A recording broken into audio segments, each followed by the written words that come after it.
Hello बच्चों, आइए प्रश्न को देखते हैं। सिद्ध कीजिए कि एक त्रिभुज के मध्य बिंदुओं को मिलाने वाले रेखाखंड त्रिभुज को 4 त्रिभुजों में विभाजित करते हैं जिनमें से प्रत्येक त्रिभुज दिए गए त्रिभुज के समरूप है। तो हमें ये सिद्ध करके बताना है। प्रश्न को हल करने से पहले इसकी मुख्य अवधारणा के बारे में चर्चा कर लेते हैं। मुख्य अवधारणा, यहाँ पे देखो, पहली चीज मैं बता देता हूँ। मान लो कि दो त्रिभुज अपने को दे रखे हैं। इन दोनों त्रिभुजों को समरूप कैसे सिद्ध करते हैं, पहले तो मैं ये बताऊंगा, फिर मैं चलूंगा सवाल में, और जो सिद्ध करना है वो मैं बताऊंगा क्या सिद्ध करना है। ठीक है, तो दोनों त्रिभुजों को मैंने नाम दे दिया, त्रिभुज एबीसी और त्रिभुज पीक्यूआर। मैंने कहा कि जो कोण ए है वो कोण पी के बराबर है, मतलब ये दोनों संगत है, और इसी तरह कोण बी जो है वो कोण क्यू के बराबर है, मतलब ये दोनों कोण आपस में संगत है। तो यहाँ से मैं बोलूंगा कोण बी ए सी जो है वो कोण क्यू पी आर के बराबर हो जाएगा। ठीक है, इसी तरह कोण एबीसी जो है वो कोण कोण पी क्यू आर के बराबर हो जाएगा। तो यहां से मैं ए समरूपता कसौटी लगा सकता हूँ। ए समरूपता कसौटी से समरूपता कसौटी से मतलब दो त्रिभुज एक दूसरे के बराबर है, तो मैं कहूंगा कि त्रिभुज एबीसी जो है वो समरूप हो जाएगा त्रिभुज पीक्यूआर के। ये दोनों त्रिभुज आपस में समरूप हो गए। समरूप होने का मतलब ये होता है कि इनके तीनों कोण आपस में बराबर है और संगत भुजाओं का अनुपात आपस में बराबर है। अब आगे बढ़ते हैं और देखिए सवाल में जो पूछा है उसकी मैं चर्चा कर लेता हूँ। सवाल में जो त्रिभुज की बात करी गई है वो त्रिभुज मैं एबीसी मान लेता हूँ। ठीक है, ये अपने पास त्रिभुज हो गया और इसको मैंने बोल दिया त्रिभुज ए बी और सी। ठीक है जी, अब इसके बाद में इनके मध्य बिंदुओं को मिलाते हुए मैं नए त्रिभुज का निर्माण कर लेता हूँ। ये अपने पास ये मध्य बिंदुओं से मिलाते हुए नए त्रिभुज का निर्माण हो गया और इस तरह से अपने को 4 त्रिभुज प्राप्त हो गए। त्रिभुज 1, त्रिभुज 2, त्रिभुज 3 और त्रिभुज 4। ये चारों त्रिभुज हमें सिद्ध क्या करना है कि ये चारों त्रिभुज एक दूसरे ये बड़े वाले त्रिभुज के समरूप है। बड़े वाला त्रिभुज मैंने सॉरी ये छोटा वाला पीक्यूआर मैंने बोल दिया, बड़ा वाला एबीसी है। तो यहाँ पे देखो सिद्ध क्या करना है, मेरे को लिख देता हूँ। सिद्ध करना है, सिद्ध करना है, क्या सिद्ध करना है कि त्रिभुज ए आर क्यू ये समरूप है किसके, ये आरबीपी, त्रिभुज आरबीपी। अब इसमें देखो संगत भाग भी मेरे को देने पड़ेंगे, तो संगत भागों को मैं यहाँ पे एक बार हटा देता हूँ। इस तरह से संगत भाग कौन कौन से होंगे मेरे को नहीं पता है, तो मैं बोल देता हूँ त्रिभुज 1 जो है वो समरूप है त्रिभुज 2 के, और ये समरूप है त्रिभुज 3 के, और ये सारा भाग बराबर है त्रिभुज एबीसी के। त्रिभुज एबीसी के जो है समरूप है, ये चारों त्रिभुज जो है एक दूसरे के समरूप है, ये हमें सिद्ध करके बताना है। अब देखिए हम लोग आगे बढ़ते हैं और सवाल में जैसा कि हमें दिया गया है कि ये मध्य बिंदुओं से बने हुए हैं, मतलब ये जो है बीपी ये पीसी के बराबर होगा, इसी तरह ये बीआर जो है ये आर ए के बराबर होगा, इसी तरह जो ए क्यू जो है वो क्यूसी के बराबर होगा। ये हमें पहले से दिया गया है। अब देखें, मैं एक तो ये ए आर क्यू ले लेता हूँ, एक बड़ा वाला त्रिभुज एबीसी ले लेता हूँ, तो लिखते हैं त्रिभुज ए आर क्यू व त्रिभुज ए बी सी में, ये दोनों त्रिभुज मैंने ले लिए। अब देखिए यहाँ पे मैं कह सकता हूँ कि एक कोण जो कोण ए है ये दोनों में उपनिष्ठ है। ठीक है, तो यहाँ पे मैं क्या कहूंगा, देखिए ये अपने पास उपनिष्ठ, ये समरूप करने के पहले हमको एक थेल्स प्रमेय भी समझनी पड़ेगी। थेल्स प्रमेय को हम समझा देते हैं यहाँ पे, छोटे से भाग में समझा देते हैं। ठीक है जी, थेल्स प्रमेय और थेल्स प्रमेय का विलोम दोनों समझा देते हैं। यहाँ पे मानो कि मैंने त्रिभुज बोल दिया, यहाँ ये त्रिभुज है पीक्यूआर और ये जो भुजा है ये अपने पास टीएस भुजा है। ठीक है, थेल्स प्रमेय क्या कहती है, थेल्स प्रमेय ये कहती है कि ये जो अपने पास अगर जो टीएस है, ये पहले मैं इसके समांतर कर देता हूँ, थेल्स प्रमेय का विलोम और थेल्स प्रमेय दोनों समझाऊंगा। टीएस जो है ये अगर समांतर है क्यूआर के, तो यहाँ पे इनका अनुपात कौन सा अनुपात, पीटी बटा में टीक्यू जो है वो बराबर होगा पीएस बटा में एसआर के। ठीक है, अगर ये अनुपात बराबर है ये, तो पूरी भुजा का अनुपात भी आपस में बराबर होगा। देखो इसको उल्टा करेंगे, एक जोड़ेंगे और वापस सीधा कर देंगे। ठीक है, तो ये किसके बराबर हो जाएगा, पीटी बटा में पीक्यू, ये बराबर किसके हो जाएगा, पीएस बटा में एसआर के बराबर हो जाएगा। अगर ये दोनों समांतर दे रखी है तो ये अनुपात आपस में बराबर होगा, और अगर ये अनुपात आपस में बराबर है तो थेल्स प्रमेय के विलोम से मैं कहूंगा कि ये दोनों भुजाएं आपस में समांतर है। तो यहाँ पे देखो दोनों अनुपात आपस में बराबर है, किस तरीके से, मेरे को पता है कि ए आर जो है वो आर बी के बराबर है और ए क्यू जो है वो क्यू सी के बराबर है। ठीक है, यहाँ पे मैं कहूंगा ए आर बटा में आर बी ये बराबर है किसके, ए क्यू बटा में क्यू सी के।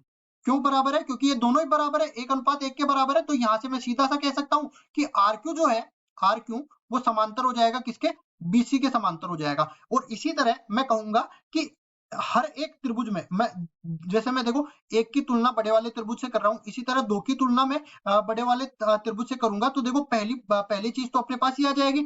दूसरी चीज निकल के क्या आ जाएगी कि आरपी जो है एसी के समांतर है, आरपी जो है वो समांतर है एसी के।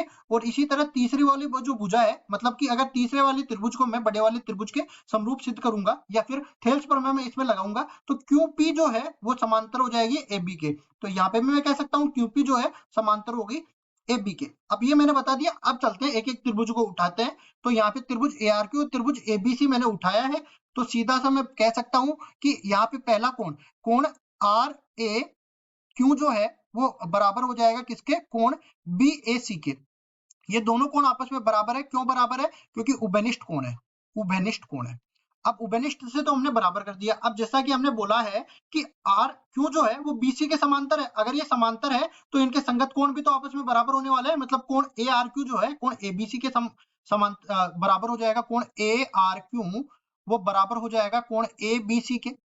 और ये बराबर किसके हो जाएंगे? संगत कोण आपस में बराबर है। अगर ये संगत कोण से बराबर होंगे तो मैं कहूंगा कि त्रिभुज ए आर क्यू को मैं एक साथ ले लूं तो इसके समरूप कौन सा त्रिभुज हो जाएगा? देखो एक के संगत ए भुजा आ रही है, एक के संगत ए शीर्ष आ रहा है, तो ए यहाँ पे आ जाएगा। और यहाँ पे देख सकते हो आर बी के संगत है, तो आर बी के संगत यहाँ पे आ जाएगा, बचा हुआ सी यहाँ पे आ जाएगा। ये अपने पास समरूप आ गया त्रिभुज। इसको मैं समीकरण नंबर 1 नाम दे देता हूं। अब इसी तरह मैं कहूंगा इसी प्रकार जैसे मैंने इस त्रिभुज को समरूप सिद्ध किया है ना, इसी तरह तीनों त्रिभुजों को मैं एक दूसरे के समरूप सिद्ध कर सकता हूं। तो मैं देखो एक को मैंने सिद्ध करके बता दिया, अगर मैं एक एक को सिद्ध करके बताऊंगा तो काफी लंबा चला जाएगा। आप इस तरह से समझ लो कि बाकी दो को भी जो है इसी तरह मैं समरूप करके बताऊंगा। तो बाकी दो कौन से बच गए? एक तो मैं सी क्यू पी ले लेता हूँ। देखो त्रिभुज C Q P, C Q P ये किसके समरूप हो जाएगा? ये देखो मैं लिखता हूं यहाँ पे, पहले देखो सी क्यू पी ये सी ए बी के समरूप हो जाएगा। लिखते हैं सी ए बी के समरूप हो जाएगा। इसी तरह मैं इसको समीकरण नंबर 2 बोल देता हूं। अब एक और त्रिभुज उठा लेते हैं, त्रिभुज बी आर पी, त्रिभुज बी आर पी, त्रिभुज बी आर पी जो है इसको सही कर देते हैं। त्रिभुज बी आर पी ये किसके संगत समरूप हो जाएगा? इसको भी मेरे को देखना पड़ेगा। ये बी ए सी के समरूप हो जाएगा। त्रिभुज बी ए सी के समरूप हो जाएगा। इसको मैं समीकरण नंबर 3 नाम दे देता हूं। अब देखिए यहाँ पे इसको पहले ठीक कर लेते हैं। सबको मैं एबीसी के समरूप करने वाला हूं, तो इसके संगत भाग देख लेते हैं। सबसे पहले तो मैं त्रिभुज एबीसी उठा लेता हूं। त्रिभुज एबीसी, तो देखो त्रिभुज एबीसी के समरूप इसमें समीकरण 1 में से कौन सा आ जाएगा? त्रिभुज ए आर क्यू ये समरूप है। और इसी तरह इसको मैं उठाता हूं। देखो ए बी लास्ट में है, तो मैं क्यू पी से स्टार्ट करूंगा। त्रिभुज क्यू पी और यहाँ पे सी के संगत कौन सा है? सी है। तो इसको सही करेंगे। ये ए जैसा दिख रहा है, ये अपने पास त्रिभुज का है चिन्ह। त्रिभुज क्यू पी, त्रिभुज क्यू पी और सी यहाँ पे आ जाएगा। और इसी तरह समरूप कौन सा त्रिभुज, इसको भी तो लेना पड़ेगा। तो यहाँ पे मैं देख सकता हूँ, यहाँ पे देखो ए बी पहले मैं लेता हूँ, तो ए की जगह क्या है? आर, तो आर पहले ले लेता हूँ। बी की जगह बी है और सी की जगह पी है, तो इसको भी मैं कर लेता हूँ। तो मैं कह सकता हूँ कि त्रिभुज एबीसी समरूप है त्रिभुज ए आर क्यू, और ये समरूप है त्रिभुज क्यूपीसी के, और ये समरूप है त्रिभुज आरबीपी के। तो अभी देखो मैंने ये चारों त्रिभुज जो है, ये 3 त्रिभुज, अभी तक मैंने ये 3 त्रिभुज जो है बड़े वाले त्रिभुज के समरूप किया है। लेकिन अभी भी मेरे पास ये चौथा त्रिभुज तो शेष रह गया, इसको भी तो मेरे को समरूप सिद्ध करना है। तो मैं यहाँ पे देखो ये अपने पास ये समांतर चतुर्भुज कौन सा बन गया? देखो पी सी क्यू आर। तो उठाता हूं मैं समांतर चतुर्भुज पी सी क्यू आर को। समांतर चतुर्भुज पी सी क्यू आर। अब देखो कुछ लोगों को ये भी डाउट होगा कि समांतर चतुर्भुज कैसे हुआ। तो यहाँ पे देखो मैंने क्या सिद्ध किया है कि आर क्यू बीसी के समांतर है। अगर ये आर क्यू बीसी के समांतर है तो ये पीसी भी तो इसका बीसी का ही तो कोई भाग है। तो यहाँ पे ये आर क्यू पीसी के समांतर होगी, और इसी तरह ये आरपी जो है क्यूसी के समांतर होगी। तो सीधा सा मैं कहूंगा क्या, आरपी आर क्यू जो है पीसी के समांतर है। इसको लिखते हैं आर क्यू ये समांतर है पीसी के। और इसी तरह ये बचा हुआ जो है अपने पास आरपी क्यूसी के समांतर है, इसको भी लिखेंगे। आरपी जो है वो क्यूसी के समांतर है। अगर ये दो आमने सामने वाली भुजाएं समांतर हो गई तो ये समांतर चतुर्भुज बन गया। अगर समांतर चतुर्भुज बन गया तो ये दोनों भुजाएं आपस में बराबर भी हो जाएगी, मतलब आर क्यू जो है वो पीसी के बराबर हो जाएगी, और इसी तरह आरपी जो है आरपी ये क्यूसी के बराबर हो जाएगी। ये दोनों अब मैंने बराबर कर दिया। अब देखो इस तरह से मैं समांतर चतुर्भुज बना भी लेता हूँ और इसको नामांकित भी कर लेता हूँ। कहां से स्टार्ट हो रहा है? ये पी सी क्यू आर के। तो इसको स्टार्ट करता हूं मैं पी सी क्यू और आर के, और इस तरह मैं ये विकर्ण बना देता हूं इसका। और देखो अब मैं क्या करता हूं, यहाँ पे आप देख सकते हो कि ये एक तो तीसरा अपने पास एक तो कौन सा है, ये तीसरा त्रिभुज है, एक चौथा त्रिभुज है। इसको मैंने जो विकर्ण बनाया है ये थोड़ा मैंने उल्टा बना लिया है, इसको सही कर देते हैं। तीसरा और चौथा त्रिभुज यहाँ पे इस तरह से बनने वाला है। अभी देखो अब मैंने समांतर चतुर्भुज ही थोड़ा उल्टा बना लिया था, तो हमारे पास त्रिभुज भी बनने में थोड़ी दिक्कत हो रही थी, तो इसको मैंने सही कर लिया है। ये अपने पास तीसरा त्रिभुज है, ये अपने पास चौथा त्रिभुज है। अब देखो यहाँ पे मैंने बोला कि ये जो आरपी भुजा है, आरपी भुजा ये क्यूसी के बराबर है, मतलब आरपी भुजा क्यूसी के बराबर है, और आरक्यू जो भुजा है वो अपने पास पीसी के बराबर है। ये दोनों भुजाएं आपस में बराबर है, तो दोनों त्रिभुजों को मैं उठा लेता हूँ। यहाँ पे कौन सा त्रिभुज, त्रिभुज आर क्यू पी व त्रिभुज Q P C, Q P C, इन दोनों त्रिभुज को मैंने उठाया, और दोनों त्रिभुजों में हम देख सकते हैं कि ये दो भुजाएं तो आपस में बराबर है। तो सीधा सा मैं कहूंगा कि आरक्यू जो है वो पीसी के बराबर है, और इसी तरह आरपी जो है, आरपी ये क्यूसी के बराबर है। ठीक है, और यहाँ पे देखो पीक्यू पीक्यू के बराबर है, पीक्यू जो है वो पीक्यू के बराबर है। तो यहाँ से कहेंगे एस एस एस सर्वांग समता गुणधर्म से, ऐसे एस एस एस सर्वांग समता, एस एस एस सर्वांग समता गुणधर्म से ये दोनों त्रिभुज सर्वांगसम हो गए। अब देखो कौन कौन से त्रिभुज सर्वांगसम होंगे वो भी तो अपने को देखना पड़ेगा, तो मैं त्रिभुज पी क्यू आर यहाँ से उठा लेता हूँ। त्रिभुज पी क्यू आर, त्रिभुज पी क्यू आर यहाँ से मैं उठा लेता हूँ। तो इसके सर्वांगसम देखो संगत भाग देखने पड़ेंगे अपने को। तो पी क्यू, सबसे पहले मैं पी क्यू लेता हूँ, तो पी क्यू के बराबर है, यहाँ पे देख सकते हो आप पी क्यू के बराबर है। और यहाँ पे आप देखोगे आगे क्यू आर किसके बराबर है, क्यू आर अपने पास ये पीसी के बराबर है। तो यहाँ पे देखेंगे इस त्रिभुज को मैं इस तरह से लिख दूं, Q P C, Q P C, इस तरह से मैं बोलूं तो देखो पी क्यू के बराबर है, क्यू आर पीसी के बराबर है, और यहाँ पे बच गई जो भुजा पी आर किसके बराबर है, क्यूसी के। तो इसके तरह मैंने संगत भागों को बराबर कर दिया आपस में, तो यहाँ से ये दोनों त्रिभुज आपस में सर्वांगसम हो गए। अगर ये दोनों त्रिभुज आपस में सर्वांगसम हो गए तो सर्वांगसम त्रिभुज एक दूसरे के समरूप तो होते ही है। तो यहाँ पे मैं कहूंगा कि त्रिभुज पी क्यू आर त्रिभुज क्यूपीसी के, त्रिभुज क्यूपीसी के समरूप हो गया। तो कहूंगा त्रिभुज पी क्यू आर ये संगत हो गया किसके, सॉरी समरूप हो गया त्रिभुज क्यूपीसी के। अब देखो क्यूपीसी को किसी तरह रखा गया है, यहाँ पे क्यूपीसी, यहाँ पे क्यूपीसी को क्यूपीसी के रूप में रखा गया है। तो यहाँ पे ये जो सारा भाग है इसको मैं उठा के लाता हूँ, त्रिभुज एबीसी समरूप है।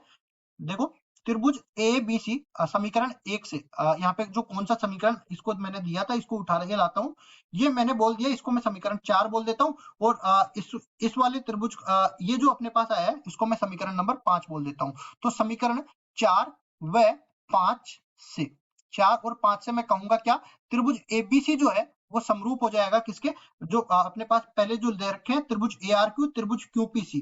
तो लिखेंगे त्रिभुज ए आर क्यू और ये समरूप है किसके, आगे वाला त्रिभुज लिख लेते हैं इसमें त्रिभुज आरबीपी, तो इसको भी लिखेंगे त्रिभुज आरबीपी, और इसके आगे त्रिभुज क्यूपीसी, ये अपने पास है त्रिभुज क्यूपीसी। ये तो अपने पास समीकरण 4 आ गया। अब क्यूपीसी किसके समरूप है, पीक्यूआर के, तो ये भी अपने पास बन जाएगा त्रिभुज पीक्यूआर। तो यहाँ पे देखो ये अपने पास कौन सा त्रिभुज है, ये त्रिभुज चौथा आ गया, इसको त्रिभुज चौथा बोल देते हैं। और इसी तरह ये क्यूपीसी कौन सा त्रिभुज है, त्रिभुज तीसरा, तो इसको त्रिभुज तीसरा बोल देते हैं। और ये समरूप किसके हैं, त्रिभुज आरबीपी, त्रिभुज आरबीपी कौन सा त्रिभुज है, त्रिभुज आर बीपी, ये दूसरा त्रिभुज है और बचा हुआ त्रिभुज एक है। तो यहाँ पे कहेंगे ये त्रिभुज अपने पास ये दूसरा त्रिभुज है, और ये अपने पास त्रिभुज पहला है, और ये बड़ा वाला त्रिभुज त्रिभुज एबीसी अपने पास बन गया, मतलब कि ये एबीसी चारों के समरूप हो गया। और देखो यहाँ पे हमें सिद्ध क्या करना था, हमें यही तो सिद्ध करके बताना था।